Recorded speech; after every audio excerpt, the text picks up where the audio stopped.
अस्सलाम वालेकुम, welcome to the session. मैं डॉक्टर जहीर खालिद। आज का व्लॉग है ट्विनिंग पर।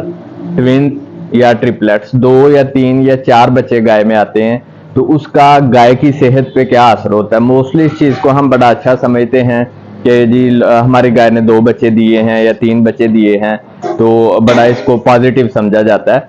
लेकिन मैं इसके आज का व्लॉग इसके साइड इफेक्ट्स पे है मेरा, कि मसले क्या आते हैं इसकी वजह से। पहली चीज, इक्वाइंट्स में जो ट्विनिंग है वो उसको बुरा समझा जाता है, बल्कि उसको खत्म कर दिया जाता है। अगर बच्चे की यूट्रस में पता चल जाए कि ट्विन है तो उस प्रेगनेंसी को जाया कर दिया जाता है या एक बच्चे को जाया कर दिया जाता है। वजह के इक्वाइन हम कहते हैं मोस्टली जिसमें घोड़ियों में जो मेन है मेयर, इसमें सबसे ज्यादा जो है वो ट्विनिंग का इफेक्ट होता है। तो इक्वाइन में हम हमल को ज़ाया करवा देते हैं क्योंकि वो सिरे नहीं एंड तक नहीं जाता, प्रेगनेंसी मुकम्मल नहीं होती और बच्चे भी ज़ाया हो जाते हैं और जो माँ है वो भी ज़ाया हो जाती है। लेकिन बोवाइंस में, कैटल बफलो में हम ट्विनिंग को बड़ा अच्छा समझते हैं, तो इस तरह से नहीं है।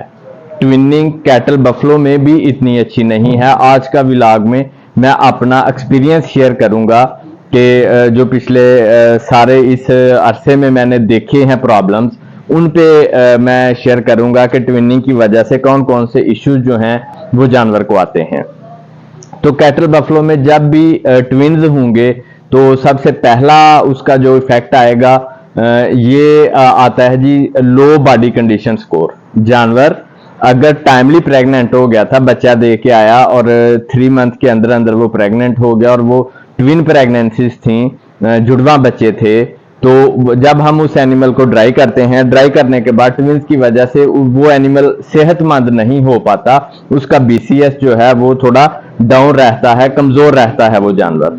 ये आ गया जी पहला साइड इफेक्ट। दूसरा साइड इफेक्ट क्या है, एनिमल की जो काविंग है वो बिफोर टाइम हो जाती है। जानवर ने अगर 9 महीने 10 दिन पे बच्चा देना था, जानवर 8 महीने 20 दिन या 8 महीने 25 दिन पे या 8 महीने 15 दिन पे इस टाइम पे आके वो बच्चा दे देता है। वजह उसकी कि यूट्रस और अंदर जो स्पेस है वो एक बच्चे के लिए है। वहां पे जब 2 बच्चे होंगे तो दोनों बच्चे आपस में स्पेस के लिए compete करेंगे और स्ट्रेस आएगा बच्चे के ऊपर। जब स्ट्रेस आता है तो कार्टिसोल जो हार्मोन है बच्चे के एड्रीनल ग्लैंड से वो निकलता है और वो काविंग का जो प्रोसेस है उसको स्टार्ट करवा देता है, बच्चा देने के प्रोसेस को स्टार्ट करवा देता है। सो दूसरा साइड इफेक्ट आ गया कि जानवर अपने टाइम पे पूरा नहीं जाएगा, उससे पहले काविंग कर देगा। जब वो पहले काविंग करेगा तो डेफिनेटली उसका जो अडर डेवलपमेंट थी वो उस लेवल की नहीं होती। तीसरा, जो ट्विन्स आए हैं अगर वो फीमेल हैं तो ओके, अगर वो मेल और फीमेल हैं तो फीमेल तो 90% चांसेस हैं कि वो फ्री मार्टन होगी, वो इनफर्टाइल होगी, वो दोबारा वो प्रेग्नेंट हो ही नहीं सकती। तो मेल जो है वो भी तकरीबन 70-80% तक वो ब्रीडिंग के काबिल होगा कि कल को वो काउस को प्रेग्नेंट कर सके, वो भी किसी हद तक कंप्रोमाइज्ड होगा। ये तीसरा लॉस आ गया कि ट्विनिंग में अगर मेल फीमेल आए हैं तो ना तो मेल हमारे किसी काम का है ना ही फीमेल हमारे किसी काम की है। 90% चांसेस हैं कि फीमेल हमारे किसी काम की नहीं। अब चौथा साइड इफेक्ट, ये सारी चीजें जो मैंने ऑब्जर्व की हैं, जो एक्सपीरियंस है उसके बाद आज मैं ये शेयर करने जा रहा हूं। चौथा साइड इफेक्ट, जब भी ट्विनिंग होगी, ट्विन्स होंगे तो रिटेंशन ऑफ प्लेसेंटा के मैक्सिमम चांसेस हैं। मतलब जानवर अपनी जेर नहीं फेंकेगा, 2 जेर होंगी वो नहीं फेंकेगा। मोस्टली ऐसा होता है कि ट्विंस प्रेगनेंसी में जानवर अपनी प्लेसेंटा को एक्सपेल आउट नहीं करता। इसके बाद अगला साइड इफेक्ट, अगर उसने एक्सपेल आउट नहीं की, हमने उसको मैनुअली रिमूव किया है, तो चूंकि यूट्रस का साइज बड़ा है, अंदर 2 प्लेसेंटा हैं, मुकम्मल तरीके से वो हम हाथ से नहीं निकाल पाते, तो मेट्राइटिस के मैक्सिमम चांसेस हैं। जैसे कि इस गाय ने ट्विंस पैदा किए थे और इसको मेट्राइटिस है, तो मेट्राइटिस के मैक्सिमम चांसेस हैं। मेट्राइटिस हम कहते हैं यूट्रस में स्वेलिंग का आ जाना, सोज का आ जाना, इन्फेक्शन का हो जाना।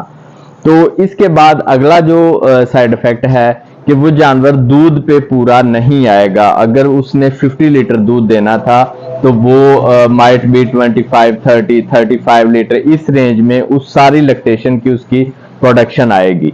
सो अगला लॉस ये है कि जानवर दूध कम देगा। उसके बाद जिस जानवर ने ट्विंस पैदा किए होते हैं वो दोबारा से इतनी जल्दी प्रेग्नेंट नहीं होता। एक तो उसकी हीट लेट आएगी, पहला जो उसका स्ट्रेस है, पहला जो उसका हीट साइकिल है वो लेट शुरू होगा, फिर वो इतनी जल्दी प्रेग्नेंट नहीं होगा। 2, 4, 5, 6 स्ट्रा जो है वो बड़े आराम से ले जाएगा प्रेग्नेंट होने के लिए। तो ये जो प्रॉब्लम सारे मैंने बताए हैं ये हमेशा नहीं होते। मेरे एक्सपीरियंस में जो फ्रीजियन है, प्योर फ्रीजियन, उसमें ये प्रॉब्लम्स ऑलमोस्ट 60% तक हैं कि अगर 10 फ्रीजियन काउज ने बच्चे दिए हैं, ट्विंस दिए हैं, तो उनमें से 6 काउज हैं जिनको इनमें से कोई ना कोई प्रॉब्लम आना ही आना है, 4 को नहीं आएगा। अगर यही मैं बात करूं अपने लोकल एनिमल्स की, साहिवाल की या फ्रीजियन और लोकल के क्रॉस से जो हमने ब्रीड बनाई है उसकी बात करूं, तो उसमें ये प्रॉब्लम्स 30% हैं। यानी कि अगर 10 काउज ने ट्विन पैदा किए हैं तो 3 काउज को इनमें से कोई मसला आएगा, जो 7 काउज हैं उनको ये प्रॉब्लम नहीं आएगा। सो अगर मुझसे पूछें कि ट्विनिंग जो है वो डिजायरेबल है, वो खुश होने वाली चीज है, तो शायद मैं कहूं कि ट्विनिंग बोवाइन्स में ट्विन प्रेगनेंसी जो हैं वो इतनी डिजायरेबल नहीं, इतनी खुशाइंद नहीं। तो इसके साथ ही मुझे इजाजत दें। अल्लाह हाफिज।